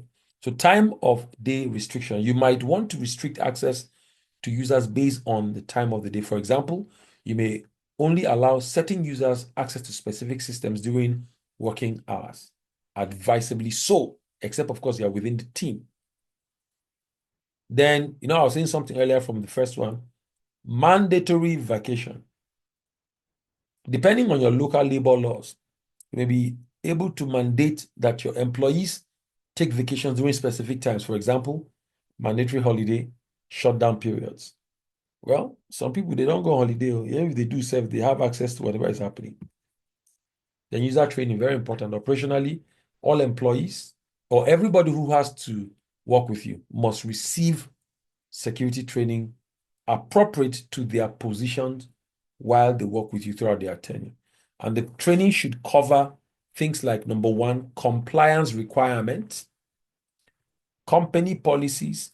I don't know how many of you who work with, except if you work with private sector, right? In which case they actually take you through all of this and they tell you what will happen. Everybody knows by the first or second week of reporting to the job, the complications if you don't adhere to certain requirements. But many government establishments don't do this. There's no orientation whatsoever. If there's any orientation, it will be based on how zealous you are or how ambitious you are. So handling of standards and the rest of them.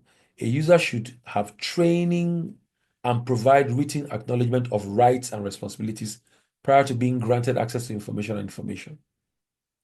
So organizations would reap sufficient or significant benefit from training users throughout their tenure. But sometimes they tell you there are some people that will sit on your training, right?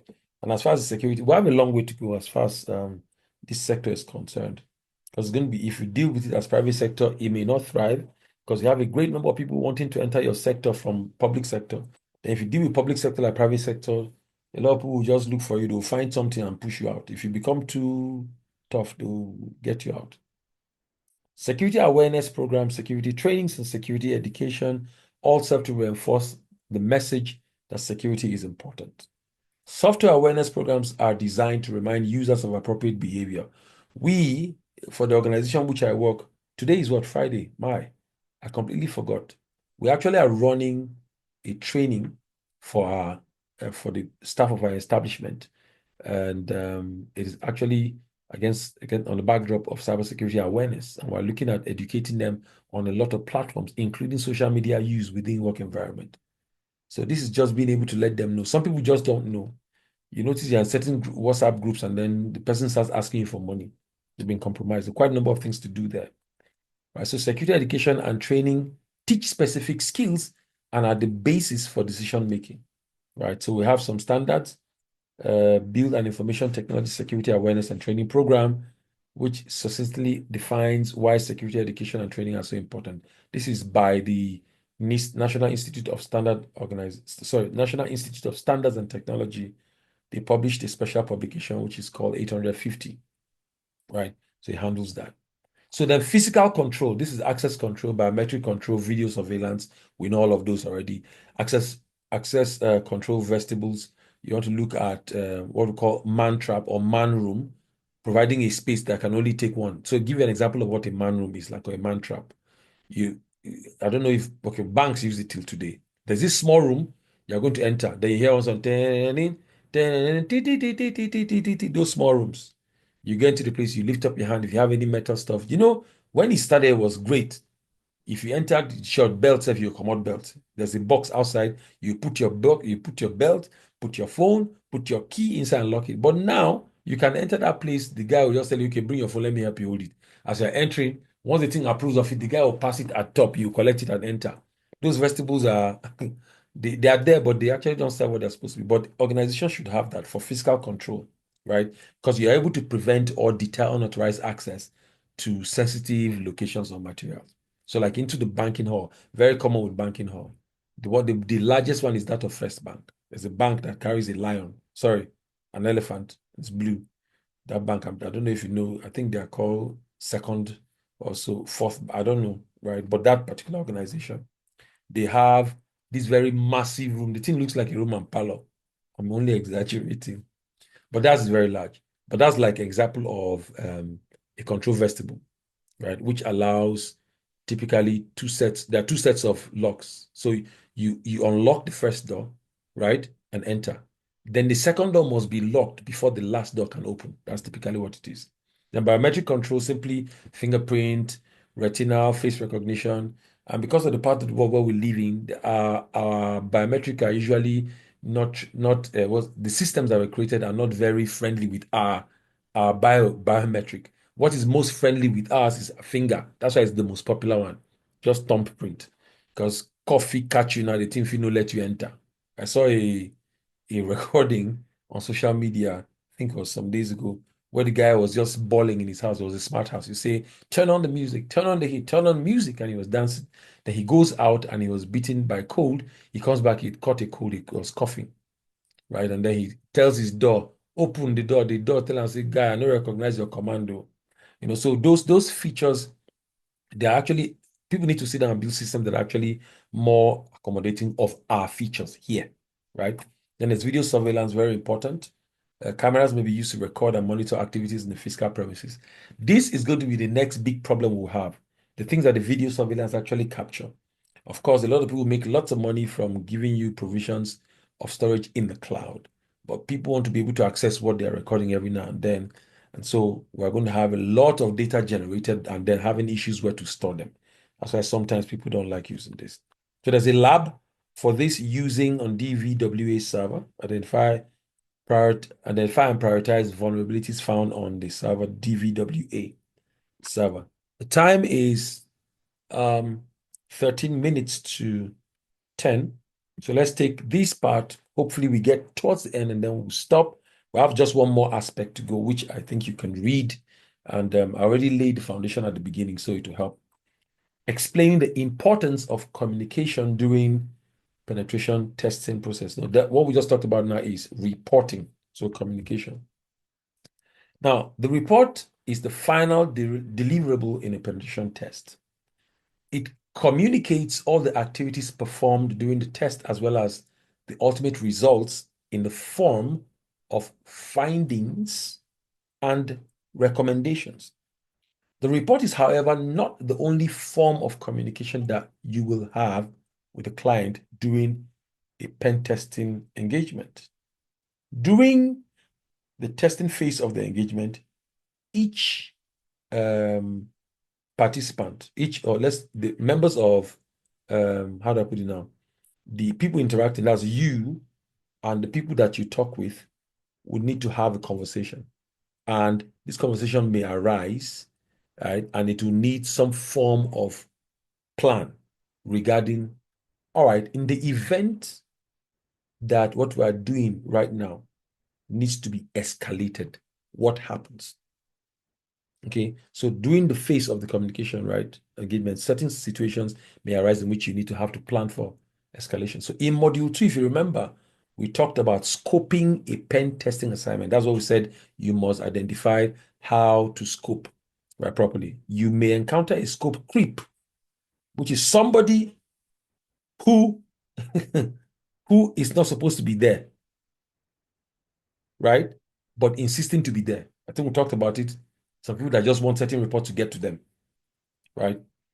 So we call them scope creep. Now, in addition, scope creep can surface through ineffective identification of the technical and non-technical elements that will be required for the penetration test. Now, these scope creeps can be persons, could be scenarios that creep into, right? So poor communication among stakeholders, including your client and your own team, can also contribute to a creep into your scope.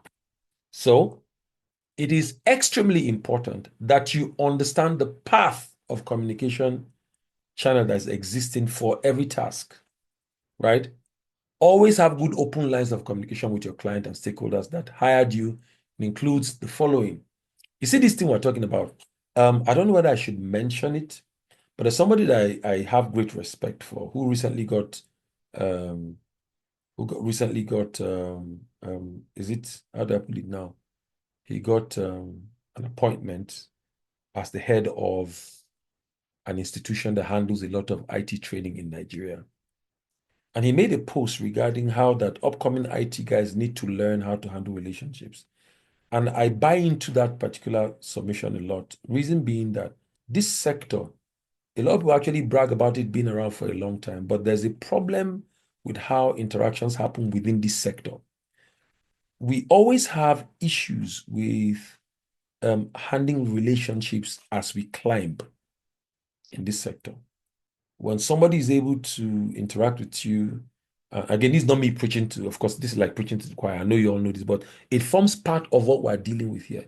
It contributes largely to why people don't advance in certain sectors or certain fields, because there will definitely be some person opening the door, maintaining configuration communication or configured communication with that particular process or person is key to accessing certain information. So maintain good and open line of communications with people that you interact with. And it is this, number one, primary contact, the one who hired you or the one who has identified your skill, right? He identified the skill that you have, that primary person. Those ones normally open the doors to you to go to something. Then there's a technical contact, which is usually the people who have IT skills. Look, for every contract you get, every deal you get, you definitely have these categories of people. There's a person who you know look, this guy, we're going to get it. Then after you get the job, it is not all the skills that you have. Please. Some people have some skills that you contact. Those are the technical guys. You may need to meet them. Perhaps they could be analysts, engineers. Some are network side guys. Some are web guys. Some are application guys. You are perhaps network person. Some are security people. You bounce off ideas from each other.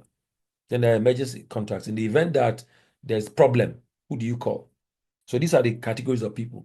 And this is in communication. It's important that these are identified. Your primary contact, your technical contact, and the emergency contact, right? It is also important that you have situational awareness to properly communicate. In the event that a situation occurs, what do we do? Examples of communication triggers. Number one, you had critical findings, something that is very, very serious. Should there be an emergency meeting, right? What do we do? Do you document them? Is there somebody that you need to talk to, right? How do you communicate that, right? You may need to, have like an immediate, instead of just waiting for the entire project to finish, there might be an attention side. We need to have a meeting. There's something we found. This is critical. It's affecting your infrastructure, affecting your network and all. Somebody needs to be communicated. Then the status report. Now, this usually is just periodic. Basically focuses on how the testing is progressing. You want to say, well, yeah, last week we did this week. This is usually without any wahala. It's just regular updates, right? Then there's indicator of prior compromise. Now, when penetration testing is going on, there may be some very, very, as in very real findings, right? Could be like an attacker, right? And the system has been compromised. Not like it's going to be compromised, because your job as a pen tester is to say, I'm attempting to find out what could happen. While you are doing that, you now realize, oh, this one, they don't already catch up. What do? You should immediately communicate any of those indicators to, don't wait until the final report. Okay, so critical and indicator prior compromise are very important to communicate. So here are reasons for communication. Number one, you should know the proper ways to de-escalate, right? Any situation you may encounter with the client. So if it is heated, please try to step it down, calm it down. Don't be the one who always want to tell people a piece of your mind. You should also try to deconflict any potential redundant or irrelevant information from your report and communication with your client. Now, there are certain information you may find, and they could be again, remember, your scope is very important. This is actually usually within the scope. So in communication, let me say this also before I even explain this point. Communication is not complete until the person you are speaking to understands what you are saying. So in trying to let the person understand, you don't trigger panic.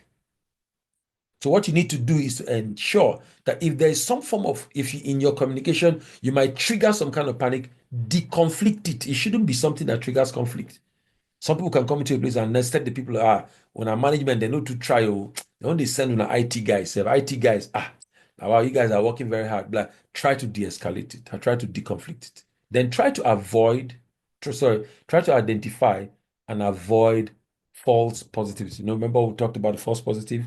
So the positive is actually a test was carried out, but what was found out is false. Okay, so don't include them because they might trigger some form of issues. You should also report any criminal activity that may have been discovered. Imagine working for a bank and realize. So I had a case. I can put this out there. I had a case on Monday. Got a call from my dad explaining that a family member had some issue. He was to work with the microfinance bank. He was sent there. It was at the end we found out everything. The guy sleep for sale. But thank God we were able to get it out, get the whole stuff. No, this happened during the weekend. So we sorted it out on Monday. So what happened was simple. The guy was sent to go and take over. This is with respect to reporting criminal activities. He was sent to go and take over from some guy. He arrives there, and the guy just sent him to go and do some work somewhere. And the guy who he was to take over was the guy who made the opening. He was one of the primary contacts. The guy who opened door for him to enter the organization. So he felt somehow, it's okay, made the guy taking time and round up, only for them to discover that the guy had scraped 11 million. By the time the auditors came, of course, they sent somebody to take over. So naturally, they catch the guy. So he was in a police custody that they started explaining and all. Thank God for, connections, emergency calls, and all of this stuff. But the guy was bailed. So there are instances where certain criminal activities need to be reported instantly. This is critical. Reporting. For example, you may find out that one of the employees may be using a corporate asset to attack another company and steal information or exfiltrate information to perform some other illegal activity based on your pen testing as per the Bado never you be. You now found out that these guys are like that. So you want to ensure that you report them. Ensure. So these are reasons why you need to communicate. So, um, yeah, I didn't know it was going to be that there. So I have 2 more minutes, but let me deal this slide and then we're done. So this has other reasons why you need to communicate. The term false positive is a broad term that describes a situation in which a security device triggers an alarm, but there is no malicious activity. So it did this work. Its job was to trigger, and it did. But what it found was false. There's no actual attack taking place. In other words, false positives are false alarms. They are also called benign triggers. False positives are problematic because by triggering unjustified alerts, they diminish the value and urgency of real alerts. Ever heard of the story of somebody crying wolf? There was a story about 3 piglets, right? Who are always shouting wolf, wolf, because the wolf always comes to pick them. And there was no wolf. First time they cried, wolf, wolf, there was no wolf. Third time, there was no wolf. By the third time or so, when the real wolf appeared, they were shouting wolf, wolf. Nobody listened. Say maybe then they play. That's how they all died. It's a story to communicate the essence of just not be raising false alarms. So if you have a false positive, tendencies will be that you get too used to it being raised and just discard when the real alarm comes. So having too many false positives to investigate becomes an operational nightmare and it's likely to cause you to overlook real security issues. Then we'll have false negatives. This means that the malicious activities are not detected by a network security device. So that means it didn't work because there's nothing to find. So we want to have false negatives, right? Then you have a true positive, which is a success. That means it did its work positively and then it found an attack, or found a malicious event or an attack or a security attack, right? Then true negative means that it didn't work, right? But it found. The activity is acceptable behavior and the activity is actually acceptable. So it just goes out to say, hey, an intrusion detected that a device or a particular program or particular application, an activity as acceptable behavior. So it is true, it found, but it's negative means what it found is not there. True means it did the work. Okay, so I think that's that for today. Time is actually 10 o'clock. So I'll let you read the rest of them. It's not plenty anymore, but right? Yeah, it's not plenty anymore. I don't know, or should we?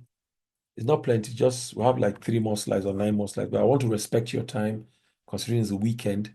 So I'll let you all go now. Just conclude the rest of them. I actually have dealt with a good number of it at the beginning. Thank you all so much for your time. And the recording will be made available. When we dropped the recording, somebody was saying, "Thank God, finally at last." Don't worry, you get all the recordings. Okay. So thank you all very much for your time, and it was great having to meet you. Thank you, Victoria Shaga. Thank you, thank you, thank you, Enya. Thank you, thank you, thank you, thank you. All right. So see you all tomorrow, same time. Thank you, FL Sound. God bless you. Have a good night, you too. Thank you, Daniel Enyinaya. Thank you. Thank you. Thank you, Umar Mohammed. Thank you. See you. Thank you, Ebo Emmanuel. Thank you. Thank you. Thank you. Thank you.